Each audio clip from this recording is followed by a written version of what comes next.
पीहू लोमड़ी और पिंकू बंदर दोनों भाई बहन हैं और शहर के एक बड़े स्कूल में पढ़ते हैं। स्कूल में उनके बहुत सारे दोस्त हैं। आज 31 दिसंबर है, इसलिए सभी बच्चे न्यू ईयर के बारे में बात कर रहे हैं। तभी टिंकू नाम का एक हाथी पिंकू से कहता है, अरे पिंकू, नए साल में तुम क्या करने वाले हो? कोई संकल्प लिया है तुमने? हाँ, मैंने संकल्प लिया है कि मैं 2023 में मन लगाकर पढ़ूंगा और खेल पर भी ध्यान दूंगा। इस साल मैं खेल में पीछे रह गया, इसलिए मेरी यही कोशिश होगी कि मैं नए साल में बैडमिंटन अच्छे से खेलूं और अपने स्कूल के लिए कोई ट्रॉफी जीत कर लाऊं। तभी पीहू भी वहाँ आ जाती है और कहती है, और दोस्तों, क्या बातें चल रही हैं तुम सबकी? आओ आओ पीहू, हम तो नए साल के बारे में बात कर रहे थे कि कौन क्या क्या करने वाला है, किसने क्या संकल्प लिया है। वैसे तुमने क्या संकल्प लिया है पीहू? मैंने संकल्प लिया है कि मैं नए साल में गरीबों की मदद करूं और अपने मम्मी पापा को खुश कर सकूं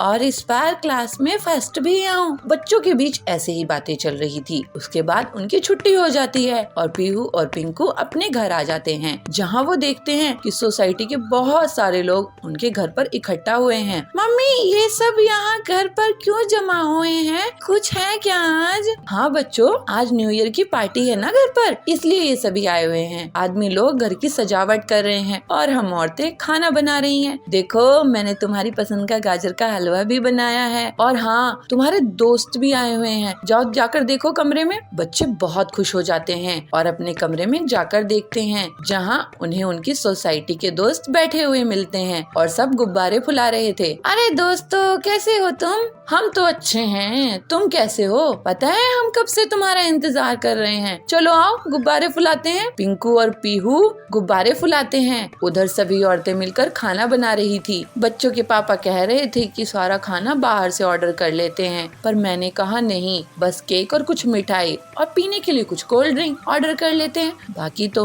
हम सभी औरतें मिलकर कर ही लेंगी। क्यों, सही कहा ना बहन जी मैंने? हाँ पीहू की मम्मी, सही कहा अपनी। वैसे भी हम भी घर पर पड़ी हुई क्या कर रही थी, यहाँ आकर कम से कम आपकी मदद तो कर रही हैं। उधर आदमी लोग आपस में हंसी मजाक कर रहे थे और घर की सजावट भी कर रहे थे। लाओ बच्चों, ये गुब्बारे हमें दे दो, हम इन्हें दीवार पर लगा देते हैं और तुम भी जल्दी जल्दी से मुँह हाथ धो लो, क्योंकि 12 बजने में कुछ ही समय बचा है। लेकिन मुँह हाथ धुलना जरूरी है क्या पापा?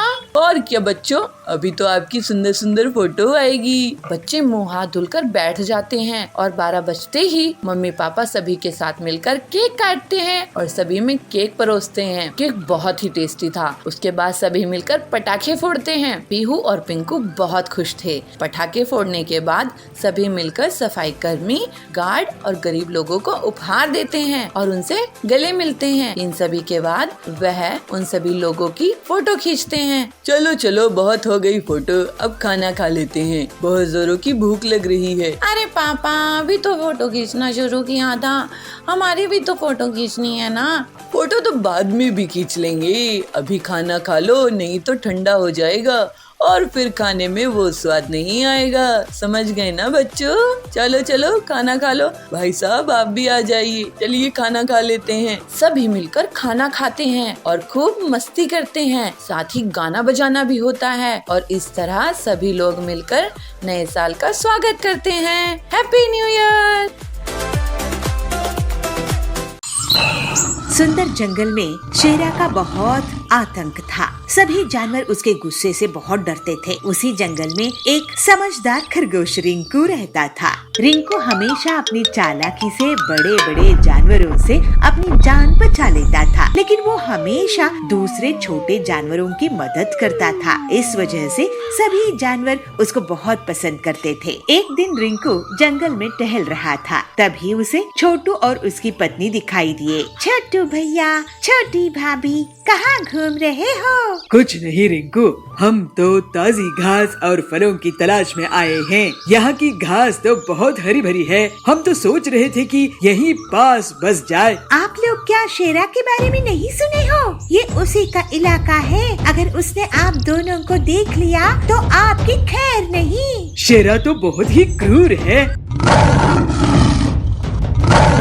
तभी वहाँ शेरा का दहाड़ने की आवाज आती है और सब डर जाते हैं। सुनिए जी, ये तो शेरा की दहाड़ है, अब क्या होगा?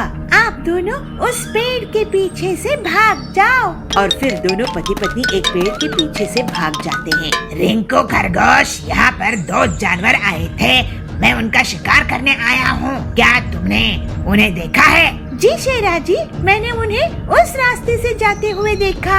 रिंकू शेरा को दूसरी तरफ इशारा करके भेज देता है। छोटू और छोटी रिंकू के पास आते हैं। तुम्हारा शुक्रिया रिंकू भैया। अब आप दोनों यहाँ पर घास खाकर जल्दी से चले जाओ। इसके बाद दोनों पति पत्नी घास खाकर वहाँ से चले जाते हैं। दूसरे दिन वही दोनों उस घास के मैदान के पास एक तालाब में रिंकू को मिल जाते हैं। छोटू भैया, छोटी भाभी, आप दोनों के जाने के बाद शेरा फिर से आया था और मुझे धमका कर गया है कि अगर अगली बार उसको उसके शिकार का सही पता नहीं मिला तो वो मुझे ही खा जाएगा। आपने हमारी जान बचाने के लिए अपनी जान खतरे में डाली भैया, आपका बहुत धन्यवाद। दोनों पति पत्नी वहाँ से भाग जाते हैं। तो शेर वहाँ पे आकर कहता है, रिंकू, तू मुझे यहाँ और भी जानवरों की आवाजें आ रही थी, तू किससे बात कर रहा था? जरा बताना मुझे, मेरी धमकी याद है ना? अगर तू मुझे सच नहीं बताएगा तो आज तो मैं तुझे ही खा जाऊंगा। रिंकू बहुत डर जाता है। वो सोचने लगता है, शेरा बहुत ताकतवर है और इससे हर बार झूठ बोलने का एक ही मतलब है कि इसकी दावत बन जाना। अब मैं क्या करूं? मेरी भी जान खतरे में है। सच कहूंगा तो पति पत्नी मारे जाएंगे, झूठ बोला तो मैं मारा जाऊंगा। लेकिन आखिर हम सब कब तक इस शेरा से डर के रहेंगे? सोच क्या रहा है? जवाब दे।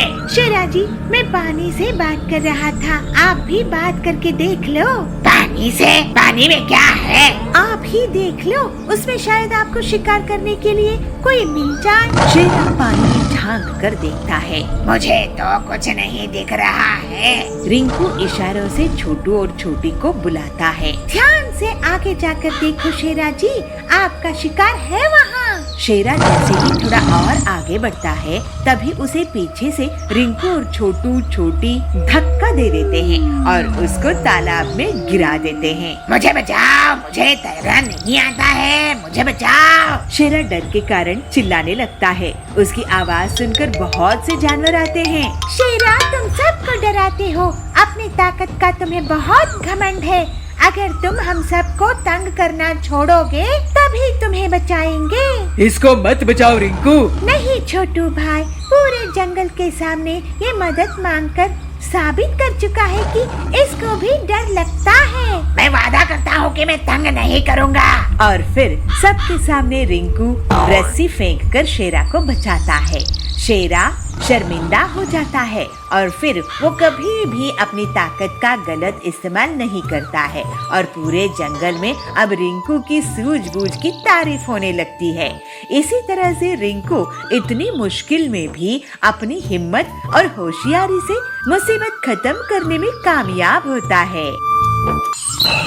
सुंदर जंगल में शेरा का बहुत आतंक था। सभी जानवर उसके गुस्से से बहुत डरते थे। उसी जंगल में एक समझदार खरगोश रिंकू रहता था। रिंकू हमेशा अपनी चालाकी से बड़े बड़े जानवरों से अपनी जान बचा लेता था, लेकिन वो हमेशा दूसरे छोटे जानवरों की मदद करता था। इस वजह से सभी जानवर उसको बहुत पसंद करते थे। एक दिन रिंकू जंगल में टहल रहा था, तभी उसे छोटू और उसकी पत्नी दिखाई दिए। छोटू भैया, छोटी भाभी, कहाँ घूम रहे हो? कुछ नहीं रिंकू, हम तो ताजी घास और फलों की तलाश में आए हैं। यहाँ की घास तो बहुत हरी भरी है, हम तो सोच रहे थे कि यहीं पास बस जाए। आप लोग क्या शेरा के बारे में नहीं सुने हो? ये उसी का इलाका है। अगर उसने आप दोनों को देख लिया तो आपकी खैर नहीं। शेरा तो बहुत ही क्रूर है। तभी वहाँ शेरा का दहाड़ने की आवाज आती है और सब डर जाते हैं। सुनिए जी, ये तो शेरा की दहाड़ है, अब क्या होगा? आप दोनों उस पेड़ के पीछे से भाग जाओ। और फिर दोनों पति पत्नी एक पेड़ के पीछे से भाग जाते हैं। रिंकू खरगोश, यहाँ पर 2 जानवर आए थे, मैं उनका शिकार करने आया हूँ। क्या तुमने उन्हें देखा है? जी शेरा जी, मैंने उन्हें उस रास्ते से जाते हुए देखा। रिंकू शेरा को दूसरी तरफ इशारा करके भेज देता है। छोटू और छोटी रिंकू के पास आते हैं। तुम्हारा शुक्रिया रिंकू भैया। अब आप दोनों यहाँ पर घास खाकर जल्दी से चले जाओ। इसके बाद दोनों पति पत्नी घास खाकर वहाँ से चले जाते हैं। दूसरे दिन वही दोनों उस घास के मैदान के पास एक तालाब में रिंकू को मिल जाते हैं। छोटू भैया, छोटी भाभी, आप दोनों के जाने के बाद शेरा फिर से आया था और मुझे धमका कर गया है कि अगर अगली बार उसको उसके शिकार का सही पता नहीं मिला तो वो मुझे ही खा जाएगा। आपने हमारी जान बचाने के लिए अपनी जान खतरे में डाली भैया, आपका बहुत धन्यवाद। दोनों पति पत्नी वहाँ से भाग जाते हैं। तो शेर वहाँ पे आकर कहता है, रिंकू तू, मुझे यहाँ और भी जानवरों की आवाजें आ रही थी, तू किससे बात कर रहा था? जरा बताना मुझे, मेरी धमकी याद है ना? अगर तू मुझे सच नहीं बताएगा तो आज तो मैं तुझे ही खा जाऊंगा। रिंकू बहुत डर जाता है। वो सोचने लगता है, शेरा बहुत ताकतवर है और इससे हर बार झूठ बोलने का एक ही मतलब है कि इसकी दावत बन जाना। अब मैं क्या करूं? मेरी भी जान खतरे में है। सच कहूंगा तो पति पत्नी मारे जाएंगे, झूठ बोला तो मैं मारा जाऊंगा। लेकिन आखिर हम सब कब तक इस शेरा से डर के रहेंगे? सोच क्या रहा है? जवाब दे। शेरा जी, मैं पानी से बात कर रहा था, आप भी बात करके देख लो। पानी से? पानी में क्या है? आप ही देख लो, उसमें शायद आपको शिकार करने के लिए कोई मिल जाए। शेरा पानी में झांक कर देखता है। मुझे तो कुछ नहीं दिख रहा है। रिंकू इशारों से छोटू और छोटी को बुलाता है। ध्यान से आगे जाकर देखो शेरा जी, आपका शिकार है वहाँ। शेरा जैसे ही थोड़ा और आगे बढ़ता है तभी उसे पीछे से रिंकू और छोटू छोटी धक्का दे देते हैं और उसको तालाब में गिरा देते हैं। मुझे बचाओ, मुझे तैरना नहीं आता है, मुझे बचाओ। शेरा डर के कारण चिल्लाने लगता है। उसकी आवाज सुनकर बहुत से जानवर आते हैं। शेरा, तुम सबको डराते हो, अपनी ताकत का तुम्हें बहुत घमंड है। अगर तुम हम सबको तंग करना छोड़ोगे तभी तुम्हें बचाएंगे। इसको मत बचाओ रिंकू। नहीं छोटू भाई, पूरे जंगल के सामने ये मदद मांगकर साबित कर चुका है कि इसको भी डर लगता है। मैं वादा करता हूँ कि मैं तंग नहीं करूँगा। और फिर सबके सामने रिंकू रस्सी फेंककर शेरा को बचाता है। शेरा शर्मिंदा हो जाता है और फिर वो कभी भी अपनी ताकत का गलत इस्तेमाल नहीं करता है और पूरे जंगल में अब रिंकू की सूझबूझ की तारीफ होने लगती है। इसी तरह से रिंकू इतनी मुश्किल में भी अपनी हिम्मत और होशियारी से मुसीबत खत्म करने में कामयाब होता है। मैं सब जानती हूँ, असली बदमाश तो तुम हो। एक गांव में कालू और बबलू की आमने सामने दुकान थी। दोनों गन्ने का रस बेचा करते थे। कालू को बबलू की ईमानदारी से बहुत नफरत थी। वो बबलू के साथ झगड़ने के लिए मौका ढूंढता रहता था। ऐसे ही एक दिन कालू बबलू से झगड़ने लगा। ये बबलू, तुम अपने आप को क्या समझते हो? देखो, अगर मुझे गुस्सा आ गया तो तुम्हारी खैर नहीं। क्या हुआ कालू भाई, क्यों सुबह सुबह झगड़ा कर रहे हो? मैंने तुमसे बात भी नहीं की। तुम जंगल के पंछियों को मेरे बारे में क्या फैला रहे हो कि मैं गन्ने के रस में पानी मिलाता हूँ? मुझे ये बात किसी को बताने की जरूरत ही नहीं है। सब लोग जानते हैं कि तुम गन्ने के रस में पानी मिलाते हो। तुम्हारी इतनी हिम्मत, तुम्हें बहुत चर्बी चढ़ गई है। मैं तुम्हारे साथ क्या करता हूँ बस देखते जाओ। ऐसे ही कुछ दिन बीत जाते हैं। एक दिन कालू अपनी ही एक दोस्त टिल्लू को बहला फुसलाकर बबलू की दुकान में भेजता है। अरे, ये कैसा गन्ने का रस है? मेरी तो जान ही जा रही है पेट दर्द के कारण। तुम इसमें क्या मिलाते हो? उसका चीखना सुनकर वहाँ खड़े पक्षी और कालू कौवा सारे पहुँच जाते हैं। अरे ये क्या भाई, तुमने लगता है बबलू के केमिकल से बने गन्ने का रस पी लिया है। इस बबलू को ऐसे ही नहीं छोड़ना चाहिए। पता नहीं कितने लोगों की तबीयत ऐसी ही खराब हो जाती है। फिर वहाँ खड़े लोग भाग जाते हैं और बबलू की पिटाई कर देते हैं। उसके बाद बबलू बहुत दुखी होकर एक जगह पे बैठा रहता है। तभी उसके पास एक भिखारी आता है। बेटा, तुम बबलू हो ना? तुमसे बहुत बार मैंने गन्ने का रस मुफ्त में पिया है। मुझे कुछ खाने के लिए दो बेटा, कम से कम एक गिलास गन्ने का रस ही दे दो। एक धोखेबाज के कारण अब यहाँ अकेले रो रहा हूँ मैं। आपको दिखाई नहीं देता है क्या मेरी हालत? हाँ, मैं ईमानदारी से काम करता था और मुझे पिटाई मिली, जबकि वो मिलावटी गन्ने का रस बेचने वाला आज अच्छे से अपनी दुकान चला रहा है। अब इसमें भगवान क्या करेंगे? क्या जब मैं गन्ने का रस निकालूंगा तो मशीन में से खिलौने निकलेंगे क्या? क्या करेंगे भगवान इसमें? किसे पता बेटा कि मशीन में से गाड़ियाँ आने लगे, कुछ भी हो सकता है। देखो बाबा, मैं तुम्हारी कहने पर ये सब करके देखूंगा। अगर कुछ चमत्कार हुआ तो ठीक है, नहीं तो अब से मैं तुम्हें भिखारी के साथ साथ पागल भी समझूंगा। बबलू के वहाँ से जाते ही भिखारी साधु में तब्दील हो जाता है। फिर बबलू अपने गन्ना जूस की मशीन में गन्ना डालता है तो दूसरी तरफ से छोटे छोटे खिलौने निकल आते हैं। वो खिलौने गन्ने के बने हुए होते हैं, मोटर कार, बाइक, छोटा प्लेन इत्यादि। अरे ये क्या? ऐसे कालू आश्चर्य हो जाता है। ये तो उस भिखारी का चमत्कार है। शायद वो भिखारी ही नहीं था, वो कोई पहुँचे हुए साधु महात्मा रहे होंगे।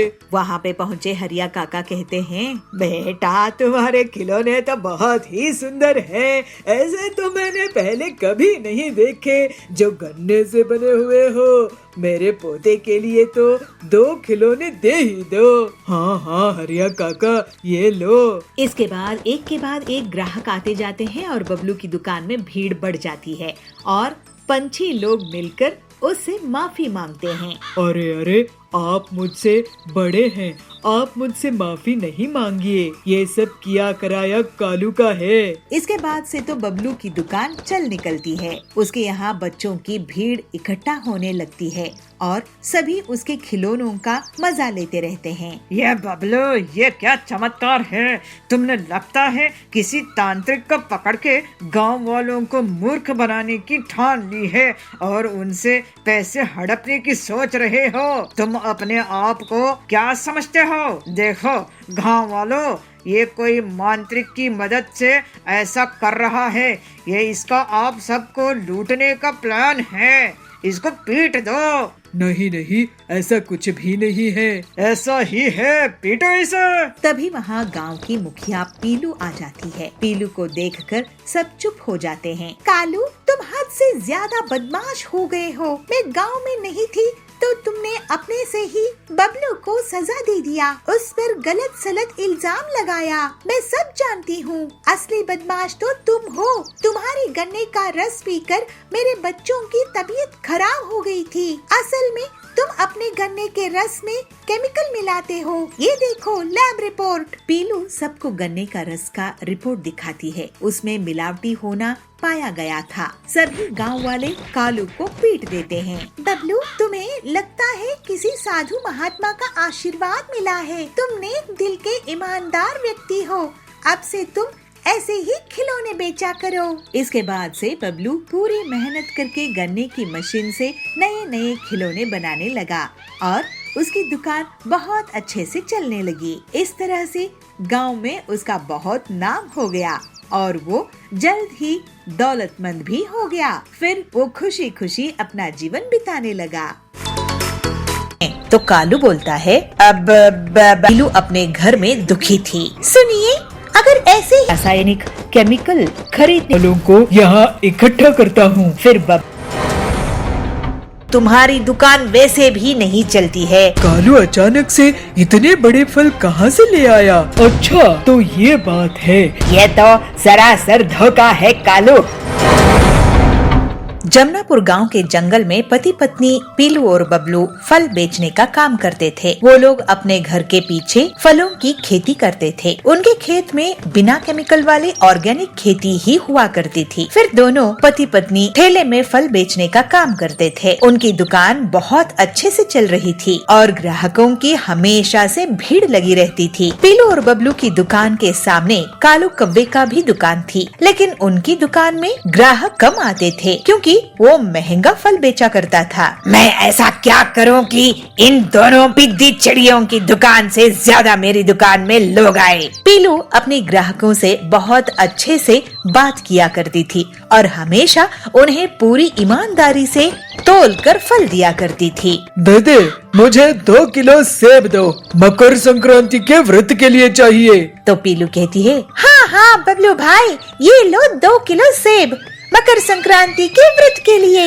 उसी दिन सुंदरी कालू की दुकान में फल लेने के लिए जाती है। कालू भैया, जरा 1 दर्जन केले देना, मकर संक्रांति की पूजा में लगेंगे। ये लो बहन, 1 दर्जन केले। तो सुंदरी कहती है, अरे ये क्या, ये तो सड़ चुके हैं। तो कालू बोलता है, अब नहीं, सड़े नहीं हैं, ज्यादा बस पक गए हैं। इनमें मक्खियाँ भी भिन भिना रही है, तुम हमें बासी फल बेच रहे हो। अरे तुम्हारी दुकान वैसे भी नहीं चलती है, ले देकर कोई ग्राहक आया तो उसको तो ढंग से फल बेचो। मकर संक्रांति की पूजा में मैं क्या सड़े हुए फल उपयोग करूं? इससे अच्छा है मैं पीलू की दुकान से फल खरीद लूंगी। ये सुनकर कालू आग बबूला हो जाता है।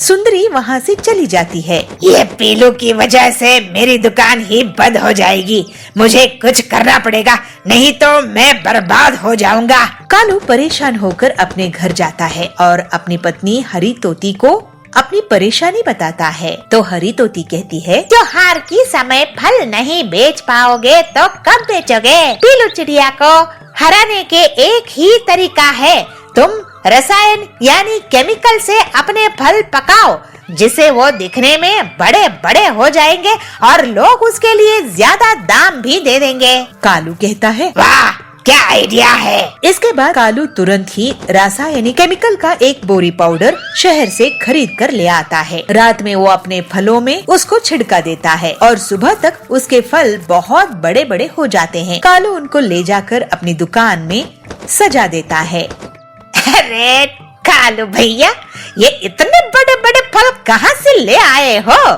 मुझे तो देखकर लालच आ रहा है। तो कालू कहता है, तो फिर खरीद ही लो टिल्लू भाई, इम्पोर्टेड है। तभी वहाँ पे जाबाज पहुँचता है। ये फल देखकर लगता है मेरे जैसे पहलवान के लिए ही बने हैं, मुझे तो 5 किलो मिक्स फल दे दो। तो कालू कहता है, देखा पीलू चिड़िया, मुझसे पंगा लेने का नतीजा। कालू की तो जैसे लॉटरी ही लग गई थी। उसकी दुकान में बहुत भीड़ लग गई और पीलू की दुकान खाली ही रह जाती है। कालू अपनी पत्नी को कहता है, हरी तोती, तुम्हारा आइडिया काम कर गया, आज तो पूरे के पूरे फल बिक गए हैं। ये देखो आज की कमाई, इतना तो मैं 1 हफ्ते में भी नहीं कमा सकता। दूसरी तरफ पीलू अपने घर में दुखी थी। सुनिए, अगर ऐसे ही चलता रहा तो कालू के कारण हम सड़क पे आ जाएंगे, हम तो रोटी के लिए मोहताज हो जाएंगे। तो बबलू कहता है, लेकिन कालू अचानक से इतने बड़े फल कहाँ से ले आया, पता नहीं। हमें थोड़ा धीरज रखना होगा पीलू, ईमानदारी का फल धीरे धीरे मिलता है। ऐसे ही 1 महीना बीत जाता है और कालू के बड़े बड़े रासायनिक केमिकल के फल लोग बड़े शौक से खा रहे थे, लेकिन पीलू के ऑर्गेनिक स्वस्थ फल कोई नहीं ले रहा था। कुछ ही दिनों में जंगल के लोगों की तबीयत खराब होने लगी है। वो लोग उल्टियाँ करने लगते हैं, लेकिन कारण किसी की समझ में नहीं आता है। अरे ये क्या, लोगों को आजकल उल्टियाँ हो रही है। तो बबलू कहता है, जरूर कालू के फलों में गड़बड़ है, जिससे सबकी तबीयत खराब हो रही है। तो पीलू कहती है, अब लगता है हमें दुकान बंद कर देनी चाहिए, मैं मजदूरी कर लूंगी। लेकिन ये बात बबलू को नहीं जमती है। वो सोचता है कि उस दिन कालू का पीछा करके देखे कि कालू आखिर इतने बड़े बड़े फल कहाँ से लाता है। ऐसे ही रात होती है। कालू रासायनिक केमिकल खरीदने के लिए चुपचाप शहर जाता है। बबलू उसका पीछा करता है और देखता है कि वो घर वापस आकर रासायन केमिकल को फलों में छिड़क रहा है। अच्छा, तो ये बात है। कालू, तुम ये जहरीले रासायनिक केमिकल से अपने फल बड़े करते हो, तुम्हें लोगों की जान की बिल्कुल परवाह नहीं है। मैं अभी गांव वालों को यहाँ इकट्ठा करता हूँ। फिर बबलू जोर जोर से शोर मचाने लगा। जिससे गांव के पंछी वहां इकट्ठा हो गए। ये देखो, आप सभी इतने जहरीले फल खा रहे थे। ये तो सरासर धोखा है कालू, तुमने हमें इतने घटिया फल बेचे। तो जाबाज कहता है, और वो भी झूठ बोलकर कि ये इम्पोर्टेड है, अब तुम्हारी खैर नहीं। कालू कहता है, अरे वो इसके पहले कालू कुछ बोल पाता, सभी पक्षी उसको घेर लेते हैं और फिर सभी कालू की अच्छे से पिटाई कर देते हैं। पीलू कहती है, कालू के फलों के साइज देखकर आप सभी लालच में आ गए थे और उन्हें खाकर बीमार होने लगे थे। तो टिल्लू बोलता है, अब से हम तुम्हारे यहाँ ही फल खरीदेंगे पीलू दीदी। ऐसे कहकर सभी पक्षी कालू को, पिछली बार की तरह हमारी फसल बर्बाद हो गई तो हम जीने लायक नहीं बनेंगे। अचानक से खेत में सोने के आलू उग जाते हैं। बंसीपुर गांव में बबलू कबूतर अपनी पत्नी पीलू चिड़िया के साथ रहता था। बबलू बहुत ही मेहनती था।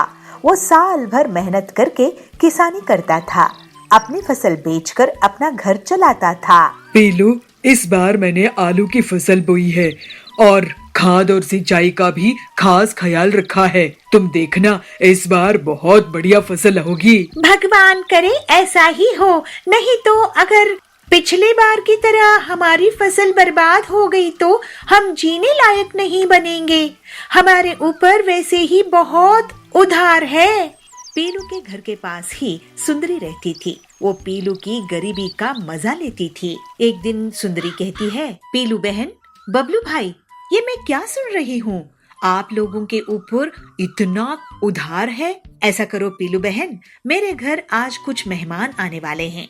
तुम शाम में आके खाना बना देना। इसी बहाने तुम्हें थोड़ा सा पैसा भी दे दूंगी और तुम्हें भी पैसे देखने को मिलेगा, है ना? पीलू को सुंदरी की बातें बहुत खराब लगती है। वो हर बार उनकी गरीबी का मजाक उड़ा के चली जाती थी। ऐसे ही एक दिन बबलू अपने खेत जाता है। वो देखता है कि उसकी आलू की फसल बहुत बड़ी हो गई है, लेकिन जब वो एक पौधे को निकाल कर देखता है तो पता है कि उसमें आलू नहीं उगा है। इसी तरह वो सारे पौधे देखता है, लेकिन किसी में भी आलू नहीं उगे। बबलू उदास होकर अपने खेत में बैठ जाता है। मेरे खेत में आलू क्यों नहीं उगे?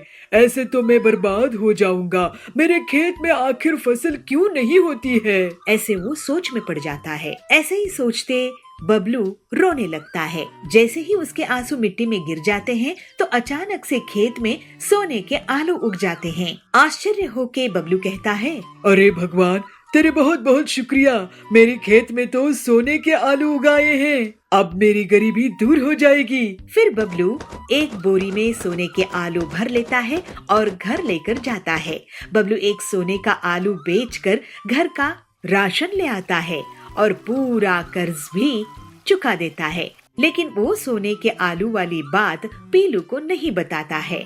एक दिन सुंदरी उसके घर आती है। क्या हुआ, इस बार तुम लोग आलू की फसल नहीं बेच रहे हो क्या? इस बार भी तुम्हारी फसल बर्बाद हो गई है? ऐसा है तो तुम लोग तो सड़क पर आ जाओगे। नहीं, इस बार फसल बहुत अच्छी हुई है। नहीं नहीं पीलू, बबलू इस बार फसल बिकाने के लिए बाजार गया ही नहीं। अब तुम ही सोचो कि तुम्हारा आगे क्या होगा। बबलू जब घर लौटता है तो पीलू उससे पूछती है, बबलू जी, पड़ोसन कह रही थी कि आप इस बार शहर के जंगल में आलू बेचने के लिए नहीं गए थे।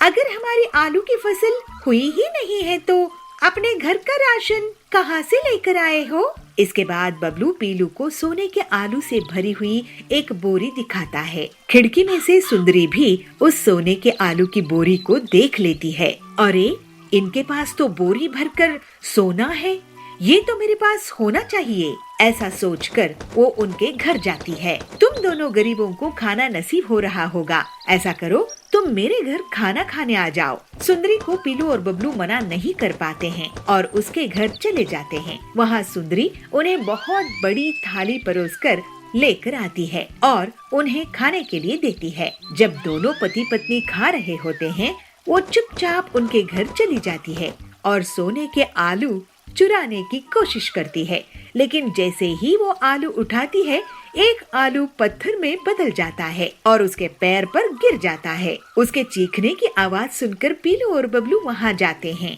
सुंदरी वहाँ से भाग जाती है। तभी तो मैं सोचूं कि हमेशा हमारी गरीबी का मजाक उड़ाने वाली हमें आज दावत क्यों दे रही है। हमारे पीछे से हमारी सोने की आलू चुराना चाहती थी। ये सुंदरी बहुत लालची है, इसके पास सब कुछ है, लेकिन ये लालच करना नहीं छोड़ती है। इसी वजह से ये आलू पत्थर में बदल गया था। हाँ बबलू जी, आप सही कह रहे हो, लेकिन ये आलू जब तक हमारे घर में रहेंगे, ये हमारे लिए मुसीबत के बीज बन जाएंगे। चलिए इन्हें खेत में गाड़ कर छुपा देते हैं। फिर दोनों पति पत्नी खेत में सोने के आलू छुपा देते हैं। बंटी बहुत मेहनती और ईमानदार था, इसी वजह से उसकी शुद्ध भावनाओं में निकले आंसू से सोने के आलू खेत में उग आए थे।